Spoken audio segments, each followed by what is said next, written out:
There is one tradition practice in the Jewish community they were exercising in the time of Jesus Christ. This traditional practice was brought in by the Pharisees. There was a king, I forgot the name of the king, it's a Greek king. He used to have this tradition and made the people to pour the water under his feet. So this tradition is called water libation. In this procedure, what they will do, this procedure goes for 7 days. According to the Sukkot, the whole week, the same time, the water libation ritual procedure was also being conducted or exercised or observed. What they will do, because the pool of Siloam was next to the temple, it was very close to the Jerusalem temple.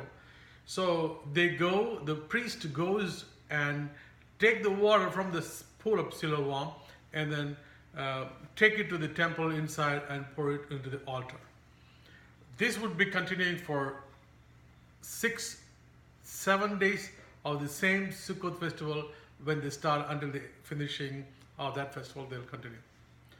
One of the main thing in this one is that during the season of the water libation period, they will light the Jerusalem temple, which you would never imagine that much of lights. Miles and miles apart, they can see the Jerusalem temple. They used to have the 4 big bowls, the big stand, and they pour the oil inside that stand, and they keep these 4 pillars of this oil stand on the 4 corners of the temple, or 4 sides of the temple. And then they place a wick inside the oil. How they make this wick? These wicks are made with the garment of the priesthood garment. The high priest garments are used to make this one. Usually in the high priest garment, you would never see a seaming inside. It's a one-piece cloth. If anything happened or any mistake or anything happened, if the priest torn the cloths or something, you would see there's a stitching inside the cloths if he stitched the cloth. So that will disqualify from his priesthood position. Caiaphas did the same thing. When he torn his clothing, and he was absolutely disqualified from the chief priest position. So what they will do, they will take the cloth, tear the cloth into 4 pieces, and they will literally make that as a wick and then keep inside the oil bowl, huge big bowl of oil, and then they burn them as like a candles or like a lights. These lights will burn for 7 days. It's huge big light. Everybody can do this one, observe this one. You know, folks, the priesthood, high priesthood is not an easy thing. You know, they should maintain their sanctity when they are performing this one. Do you remember when Jesus Christ was crucified on the cross, his clothes were torn into, and then it was divided into 4 pieces. Imagine that. See, the priesthood clothings are torn into 4 pieces. See, the earthly clothings, you know, nobody cares about this one. But it is about the heavenly clothings. The priesthood is clothed by 2 things. One is they should never be naked, and the second is the offerings. What the offering they give.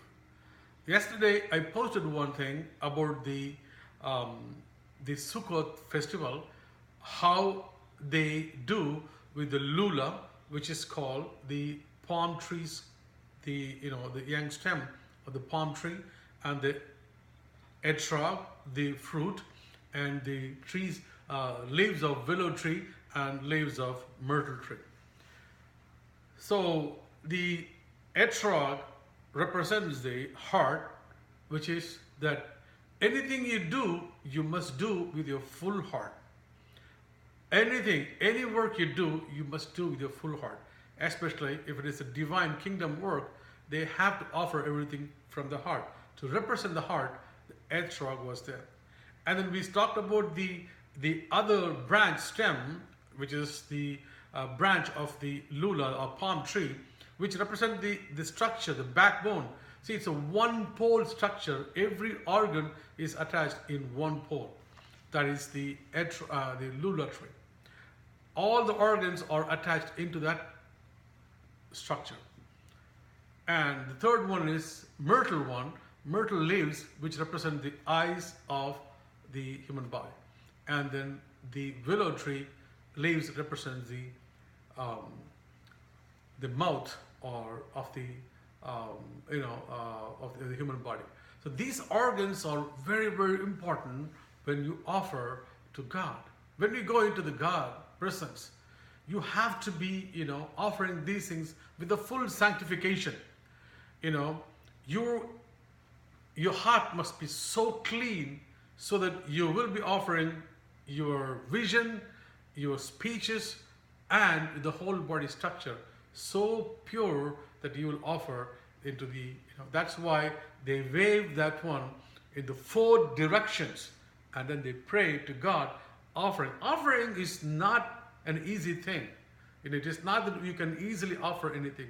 Offering is very, very tough one that we must understand how we offer to the God.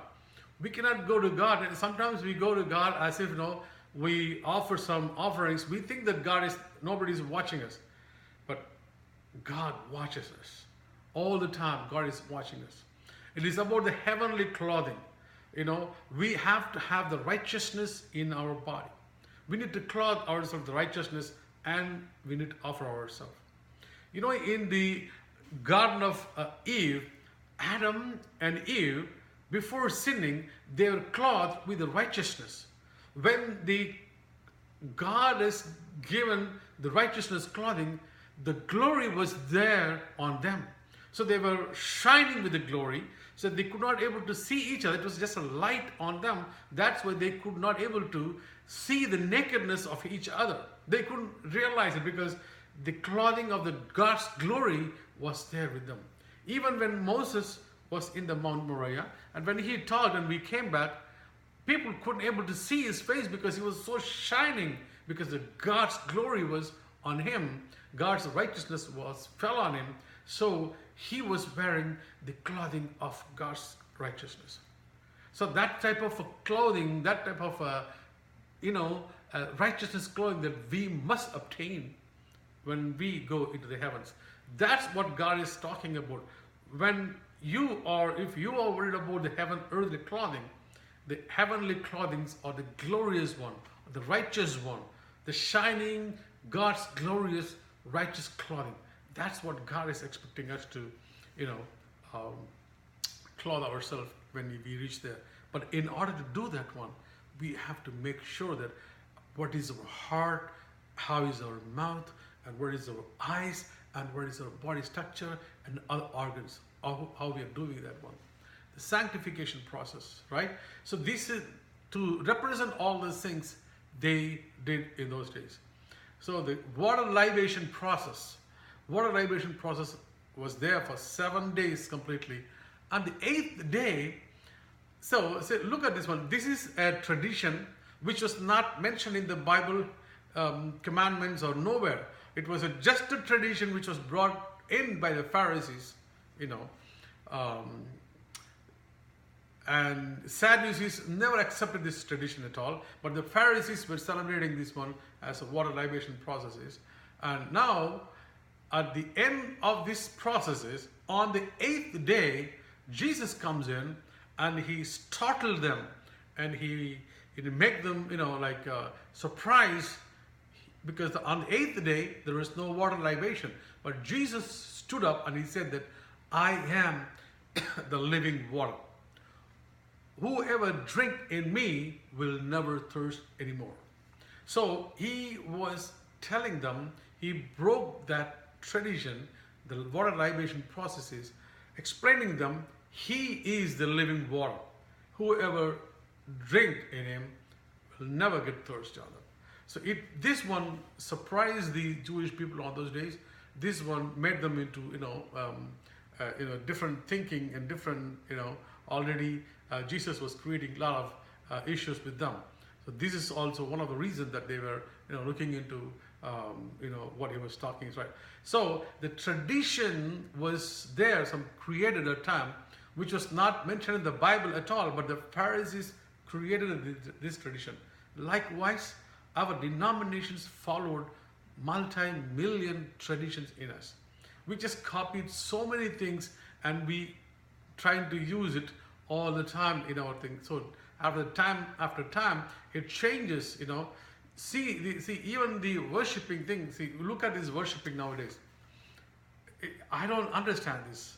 I don't understand this style. We never had this one before. On the previous days, those days it was so solemn and it was so soothing. It was nice. But now it's all about just the dancing and singing, and we bring in so many cultural traditions inside that one. Whatever you do in this world, but the Bible talks about that one, that we must be submitting and surrendering our body as the, bride for the, as just like a virgin bride to the groom who is going to come for the second time in this world. Folk, water libation. You might have not heard about this process, which has been conducted for 7 days, and it is only completely about the Jewish, one of the Jewish festivals, and it is conducted through the time of the Sukkot, the Feast of Tabernacles. This is very, very important festival, folks. I kept on insisting on this one. You may have this one to just have information sake. Today, America is reviving with the Messianic Jewish people. The Jewish people are turning into Messianic Jewish people right now. There are a lot of Jewish people accepting Jesus Christ as Messiah, and they're starting their own preaching and teaching in the Messianic way, which is expected one, because the opportunity was given to us in very big time. God was expecting us that we will be preaching and teaching, and we will be giving light to the Jewish people, but we failed in that one, absolutely failed in that one. But even then, at least in these last days, let us join together, let us graft into the right system, understand, and so that it will give you a lot of insights. All the ritual procedures are talking definitely about the second coming of Jesus. Everything is attached with that one. Any procedure you talk about, any ritual thing, everything is just attached to the second coming of Jesus Christ. So I encourage you to, yourself think loudly, and I want you to be, engaged in these type of things, so that you will be prepared, you will be sanctify yourself, you will become a person who can understand the Jerusalem, the upcoming second coming of Jesus Christ. And the world is now getting ready. There is no way that the world can escape from it. We are at the last minute fighting each other how to get into this kingdom of God. As the prophecies said, in these last days, the world will be turned into the same type of the world when Sodom and Gomorrah, or the time of the Lot, what happened. And it is exactly happening right now. It is all the Sodom and Gomorrah things right now it's going on through. So we can expect any moment, any time, God's coming will be there on this earth. So in that time, God will be looking into us. He's going to look into our heart, and He's going to look into the Torahs. He's going to look into the commandments. He's going to look into all the other, procedures that we have followed or not followed. It is not just about that we pay some money, or we just give some donations to somebody. It's not like that, folks. There are so many things that we do not know, so that we may be sinning ourselves. Because unless if you don't know the rules and protocols, basically we will be sinning. So that's why I'm encouraging you to give focus, give much more interest in this one, because God is true, Jesus is true, Jehovah is true, and this Messiah coming for the second time, it's going to be true.